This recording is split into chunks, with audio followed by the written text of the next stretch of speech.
restreint l'ail. Je vais le retrouver.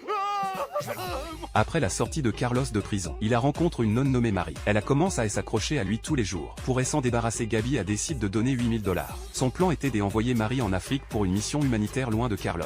À la surprise de Gabi, Marie a convaincu Carlos de partir avec elle. Gabi s'y est opposée fermement. Elle savait que tout deviendrait compliqué s'ils restaient seuls ensemble. Mais Carlos insiste pour partir. Ce voyage est très important pour moi. Je veux faire partie des soldats de Dieu. Et vous en ferez partie, Carlos.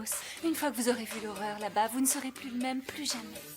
Votre vie d'avant vous semblera égoïste, et vous aurez envie de vous débarrasser de tout ce qui vous la rappelle. Avant le départ, Carlos a dû passer un examen médical complet et recevoir des vaccins. Le médecin demande à Gabi les allergies de Carlos.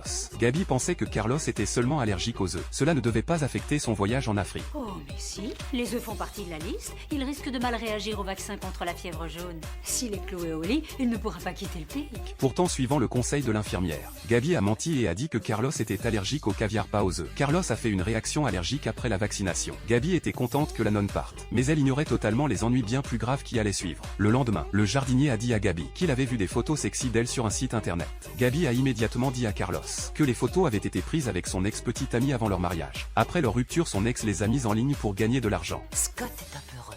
Tu peux le menacer, lui foutre la trouille de sa vie.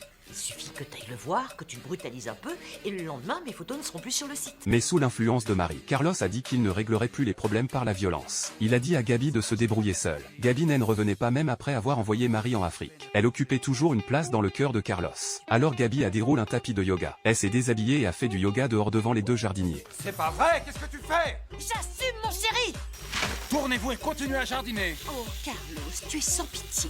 Rhabille-toi immédiatement. Pourquoi? Ou ça te gêne que les hommes me reluquent, ou tu t'en fiches. Tu as dit que tu t'en fichais, je comprends pas. Gabriel, j'irai pas me battre contre cette type à cause de toi. Parce que si tu ne fais rien, les habitants de Wisteria Lane n'ont pas fini de me voir à poil. Finalement, Carlos accepte de l'aider à récupérer les photos. Il persuade le photographe de les rendre. Mais le photographe se moque de Gabi, en disant que ces photos ne valaient rien. Ses paroles ont réussi à mettre Carlos hors de lui. On se calme maintenant? Ça, c'est mon